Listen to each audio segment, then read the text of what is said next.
बे पासे अवांखे अपडेट कंदासीं। सरमायत साहब अदालत करप्शन जा मुख़्तलिफ़ 4 रेफरेंस नेब के वापस करे छॾिया आहिनि। बिल्कुल नाज़रीन, अवांखे ॿुधायूं त अदालत superintendent police Nawab Shah, Mushtaq ma'am ऐं ॿिनि जवाबदारनि ख़िलाफ़ करोड़े रुपयनि जो रेफरेंस नेब के वापस करे छॾियो आहे। अदालत खुराक खाते कंधाकोट कश्मीर जे डिप्टी डायरेक्टर रफ़ीक राजपर जो रेफरेंस बि नेब ॾांहुं मोकिले छॾियो आहे।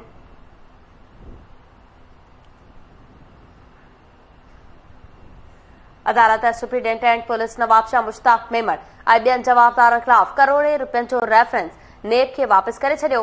अदालत खुराक खाते कंधाकोट कश्मीर जे डिप्टी डायरेक्टर रफ़ीक राजपर जो रेफरेंस बि नेब ॾांहुं मोकिले छॾियो आहे।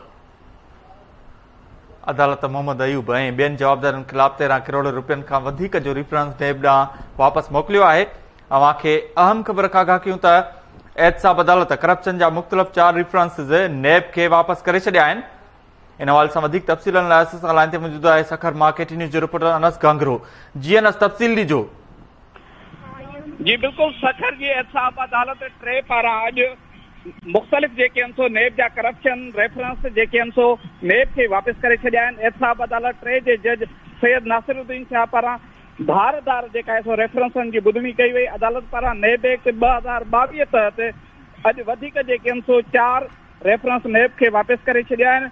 खुराक खाते सांगड़ में 20 करोड़ रुपयनि खां वधीक करप्शन जो रेफरेंस जवाबदार मुनवर आराई ऐं ॿियनि जवाबदारनि ख़िलाफ़ जेको आहे सो रेफरेंस नेब खे वापस करे छॾियो आहे। जॾहिं त फॉरेस्ट जो 13 करोड़ रुपयनि जो रेफरेंस सांगड़ जो अदालत पारां नेब खे वापस करे छॾियो आहे। खुराक खाते कंदकोट कश्मीर में मोहम्मद अयूब ऐं डिप्टी डायरेक्टर फुड रफ़ीक राजपर ऐं ॿियनि जवाबदारनि ख़िलाफ़ जेको आहे सो करोड़े रुपयनि जो रेफरेंस नेब खे वापस करे छॾियो आहे।